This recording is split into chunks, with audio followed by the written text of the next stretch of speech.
Hi, I'm Dr. Chad Larson. I just want to throw a little light on those who feel like they're being bullied into getting the pandemic shot, let's call it. They're being bullied by their family and friends and their work and even their doctors and their healthcare providers. And they're bringing these concerns to me. And it's an issue. A lot of people feel like they're being forced to do something that they really don't want to do. So there's some pretty reasonable reasons why somebody might be a little bit hesitant. That's the category that they're being put into is hesitant, as opposed to just people just trying to gather more information. Maybe they're going to end up getting the pandemic shot. Maybe they're not. There are those who I guess are in this box of sort of anti-vaxxers and so I think the industry kind of has given up on them, and obviously some people have hopefully made an informed decision and have already got the pandemic shot, but for those in that kind of hesitant sort of categorized group that there's quite a lot of pressure in a way that is probably not appropriate in some cases, and completely inappropriate in other cases. So I came up with a pretty long list of really logical reasons that some hesitancy is acceptable, but let's just talk about 5 of them. So right at the top, informed consent is a really big one. Anytime there's a medical procedure that somebody's considering, informed consent is right at the top of the list. We learn this as healthcare providers, on day one. Informed consent is very, very important. The person has to know what the risks are, and that's just not happening in the case of the pandemic shot. There is no really comprehensive informed consent, and that's a problem. And part of this is some guidelines that comes from the FDA. We're supposed to know with a procedure like this, with a shot like this, that there should be the relative risk reduction, and everybody's been told that one for one of the pharmaceutical companies that make the mRNA. It's about 95.1 effectiveness. That's the relative risk reduction, and the other one is 94.1. So 95.1, 94.1. From an efficacy standpoint, that sounds really good. But there's a whole other statistic that tells a different story. It's called absolute risk reduction.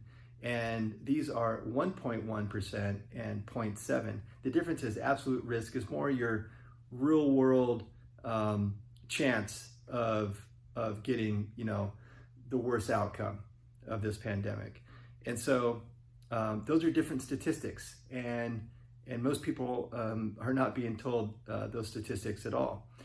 Also, the ideas of what did the study show that the pandemic shot helped to do? It wasn't to prevent death, although somehow that story is what's being told.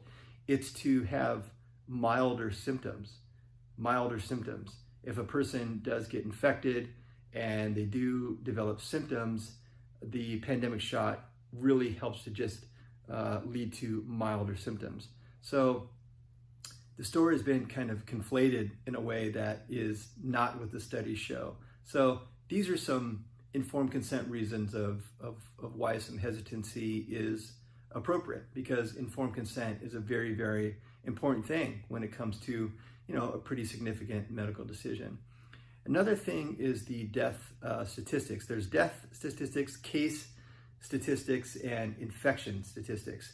And so on last check in the US, there's been about 603,000 deaths and about 33.5 million cases reported. So what we don't know is the infections. So there's deaths, case, infections. What we don't have yet is the statistics on infections until just recently. There's a study that was published just within the last couple of days out of the journal Science, Translational Medicine. And what they basically determine, and they do these kind of sero surveys. Sero means testing blood sample, serum. So sero, S-E-R-O, these sero surveys. And there's going to be a lot of these over the next couple of years to have a deeper understanding of how many people actually got infected. Whether or not they developed symptoms is a whole different situation. That'd be more cases. And then people who died, those are death rates. But infection is really important because that's really what gives us the death sort of rate, the true percentage of getting infected and dying. Because the numbers that we have now are not accurate because it doesn't tell us this infection rate. So what this latest study out of Science showed us is that the researchers said really what we have to do is we have to multiply by 5. We have to take that case number and multiply by 5. So we take 33.5 million people who have had a positive case, multiply by 5, and that's actually the infection rate. That takes us up to about 168 million people. And if we couple that with the 603,000 deaths, then the death statistics go down from 1.7% down to 0.35%. So that's a really, really significant difference of chance of death. And most, I don't know about most, but some epidemiologists actually say that you're going to actually, at the end of this, we're going to be, multiplying by 10 or 15, not 5 like this paper says. But this is the earliest paper that I've seen so far with these serosurveys. And, so multiplying by 5 is a pretty significant difference because 0.35% chance risk of dying is just a little bit higher than most years of the annual flu. So to completely, shut down the country and to force people, in some cases bully people into the pandemic shot may not be appropriate with these kind of statistics because we're not doing that with the flu. So from a hesitancy standpoint, that's, relatively appropriate. But then when we consider sort of the case definitions have changed over time, and unless you're looking for this information, it's not going to be explained in kind of mainstream media that there's something that happens with the testing procedure, the PCR test called cycling threshold. And if the cycling threshold is at a certain level, you can actually pick up non-infectious viral particles. So you could take a very, very small component and through the PCR process, polymerase chain reaction, you could really increase that quantity and you could look for a certain quantity of a viral particle that is, it's quite sensitive. It's amazing how they could find such a tiny amount of viral particle, but unfortunately they can find non-infectious viral particles. So a person has such a small amount of that there's no way that they can, develop symptoms themselves, and it's unlikely that they're going to be spreading that tiny amount of viral particle. So some of these cases that were described statistically probably weren't really true, pandemic viral death.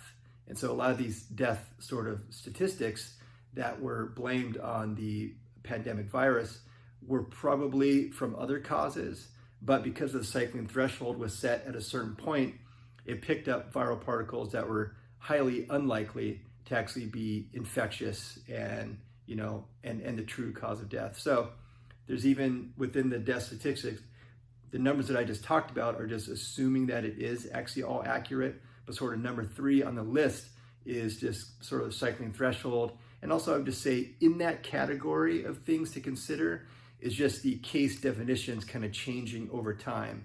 And that could really sort of skew the statistics as well. So again, these are things that I think reasonable people sort of think about, and they should be part of our overall sort of decision-making process. Another one is that this vaccine, the technical term is it's unprecedented or sort of unproven shot. And it's a technology that's never been done before. Some people love being early adopters when it comes to these kind of things, and that's awesome.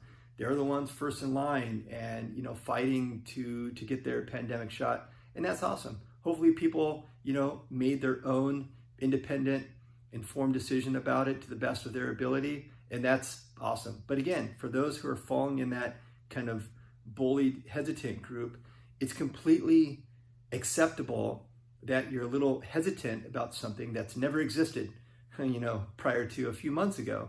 Anything that any kind of medical procedure, anything that's going to get injected into your body, you want to feel like you fully understand it. And here's the thing, this is not approved by the FDA. Remember, the current usage is under emergency use authorization, and this is, it's unapproved.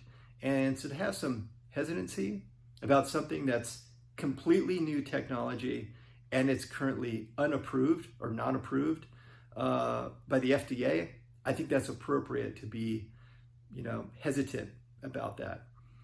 Another one that, some people have shared with me is their concern for how so much treatments for the pandemic virus have been suppressed.